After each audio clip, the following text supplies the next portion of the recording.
Go. Hello again, students. Today I want to introduce to you a concept that you already learned a little bit about, which is inferences, making educated guesses, drawing logical conclusions based on information from the text that you read. Inferences are basically like being a detective. If you like any of those crime shows like Law and Order, the detective always has to take clues from the crime scene and put them together to figure out what happened. There's no note from the killer saying, I did it. The detective has to make a guess based on the clues that he or she finds. So your job is to do the same thing in the text. The information or the answer to the question is not going to be directly there in the text. Your job is to be a detective and find clues from the text that help you figure out what the answer to that question is.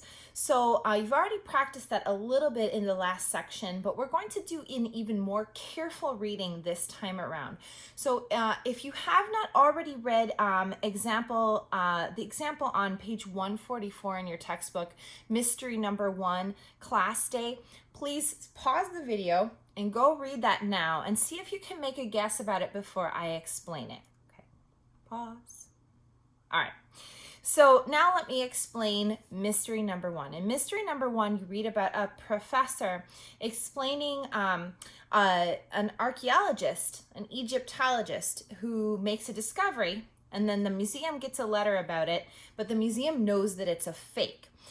So let's talk about how the museum knows that it's a fake. And I'm going to kind of transition here and show you. This is the page from your textbook, Mystery 1 Class Day. So the clue here is pretty subtle. It's a little bit difficult to figure out if you are not sure about a particular way of reading time. And so here, the clue, you have to pay very careful attention. The clue is the date, 1410 to 1428 BCE. The reason that this is a clue as to why this letter is a fake is because of the way we read dates.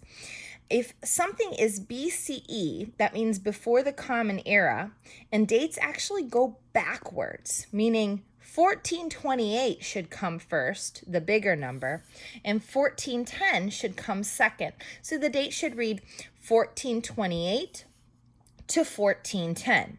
Now, we know that, right, Joshua Beckwith is a professor of Egyptology, but we know that he is good at his job. We know that he's an expert, right, through his undisputed knowledge and ability to read hieroglyphics.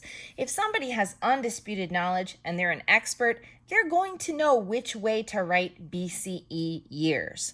And so when the museum reads the letter and sees the years in the wrong order, they know that the letter is a fake. So that takes a really careful reading in order for you to figure that out. Okay, so your job now is to go to pages 145 and 146, do mystery 1, mystery 3, and mystery 4, and try to figure those out on your own. Again, these inferences are going to take very careful reading. You'll have to read in detail to try and figure out the mystery. When you think you have all 3 figured out, go to the folder on Blackboard and you'll find an answer key there explaining the rest of those mysteries. Okay, have fun. Bye.